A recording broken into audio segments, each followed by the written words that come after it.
7, are का मान लाए हो 12, एल क्या है, एल हमारा है 21 और आर है 12। यहाँ से 22/7 गुना 12 गुना 21 और इसको जोड़ेंगे कितना 33 होगा ना, 33। अब इसको कटा दो तो कटेगा नहीं, तो 22, 12 और 33 का जब गुना करोगे तो 8712 आएगा। और 7 से क्या करना है, भाग, 7 से भाग करना है।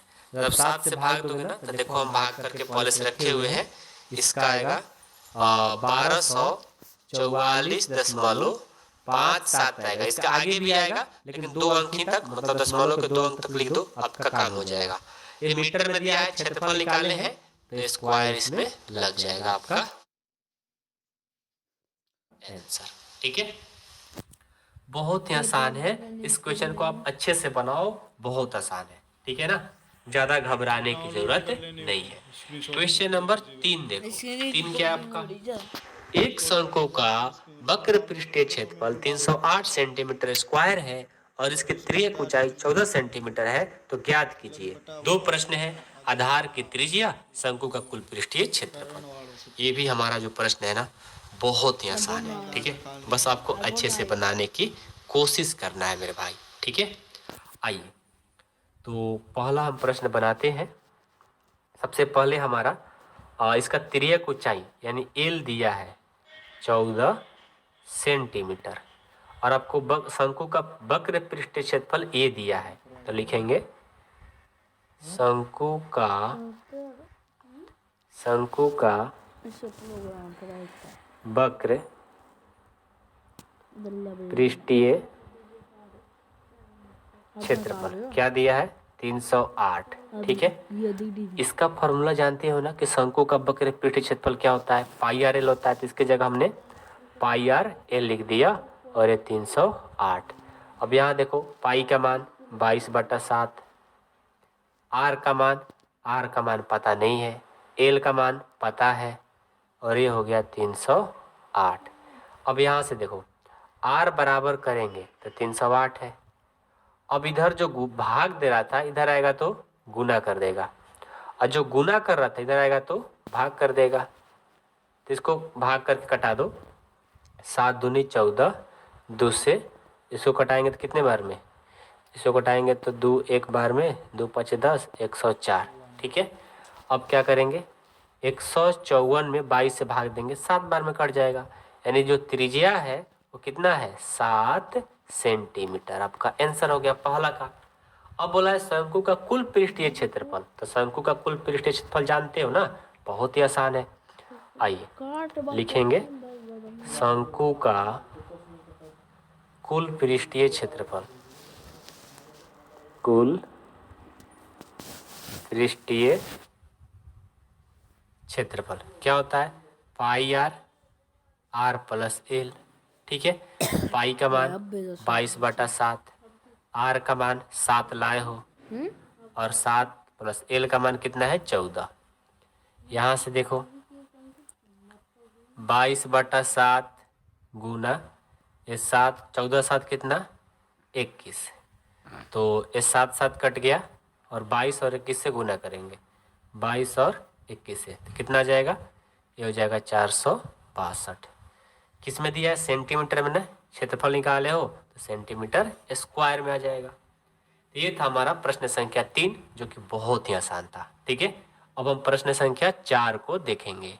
प्रश्न संख्या 4 देखिए, शंकु के आकार का एक तंबू 10 मीटर ऊंचा है और उसके आधार की त्रिज्या 24 मीटर है, तो ज्ञात कीजिए तंबू की त्रिज्यक ऊंचाई और तंबू में लगे कैनवास की लागत। यदि 1 मीटर स्क्वायर कैनवास की लागत 70 रुपये है।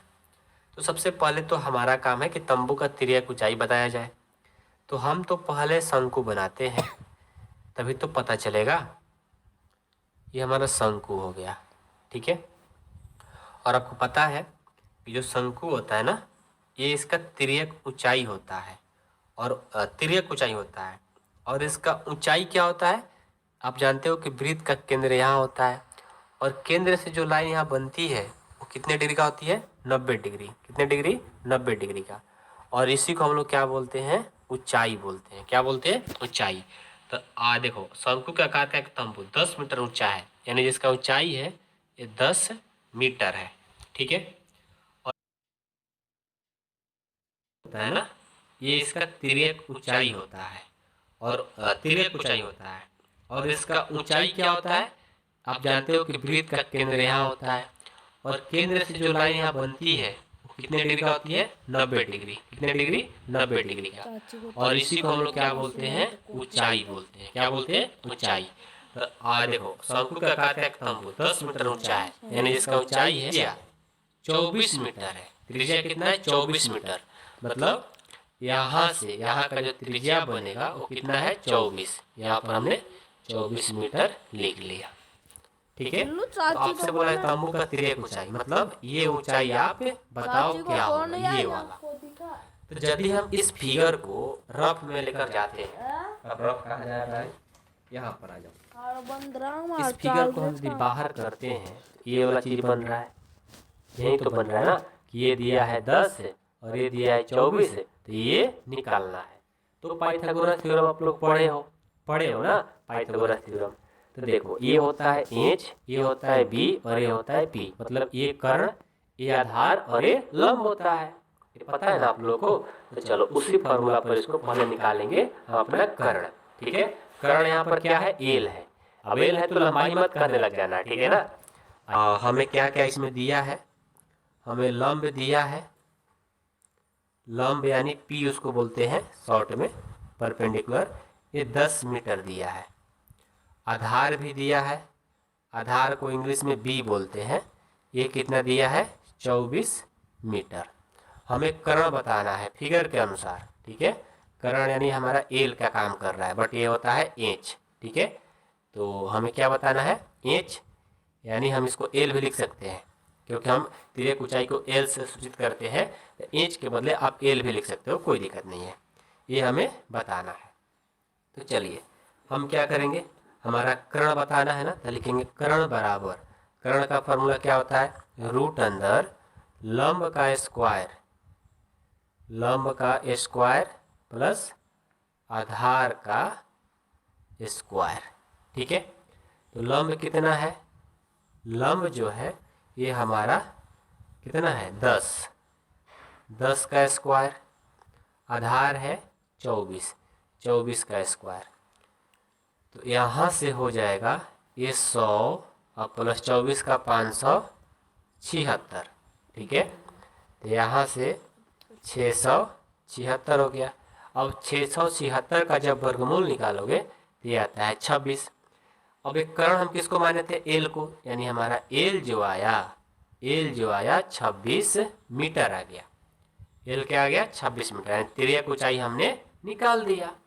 ठीक है, अब तंबू में लगे कैनवास की लागत, यदि 1 मीटर स्क्वायर कैनवास की लागत 70 रुपया है, मतलब जो तंबू बना हुआ है इसका क्षेत्रफल निकालेंगे तभी तो पता चलेगा कि 70 रुपये के हिसाब से 1 मीटर स्क्वायर का कितना रुपया लग रहा है। तो इस पूरे का लगाने में कितना बताना है आपको। ठीक है, तो पहले इसका हम क्षेत्रफल निकालेंगे। दूसरा लिखेंगे शंकु का वक्र पृष्ठ क्षेत्रफल, शंकु का वक्र पृष्ठीय क्षेत्रफल क्या होता है, पाई आर एल। तो पाई का मान है 22/7, आर का मान है 24, आर 24 है पता है ना, और एल कितना लाए हो, 26। इसको क्या करेंगे, भाग दे देंगे, लेकिन कटेगा नहीं, तो ऊपर वाले गुना करेंगे, 22, 24, 26, तो कितना आएगा, जब हमने 22, 24 का गुना किया तो ये आया है हमारा 1, 3, 7, 2, 8। हमने रफ में करके चेक किया, और ये 7 से भाग देंगे, जब 7 से भाग देंगे ना ये आ जाएगा 1961.14 मीटर स्क्वायर आ जाएगा। ठीक है, यानी जो शंकु है उसका वक्र पृष्ठ क्षेत्रफल इतना है, और आपको बोला गया है कि 1 मीटर में इतना लग रहा है, तो हम क्या करेंगे, लिखेंगे कि हमारा 1 मीटर स्क्वायर में 70 रुपया लग रहा है। कितना रुपये, 70 रुपया। तो इतना में कितना लगेगा भाई, तो लिखेंगे 1961.14 मीटर स्क्वायर में। तो क्या हो जाएगा 70 से, और इससे क्या हो जाएगा मल्टीपल, जब मल्टीपल करेंगे तो इसका कितना रुपये जाएगा करके देखते हैं। तो 13728 ठीक है। अब गुना करके चेक कर लेना, आएगा ही आएगा, गुना गलत थोड़े सकता है। तो 4 नंबर भी हमारा कंप्लीट हो गया। ठीक है।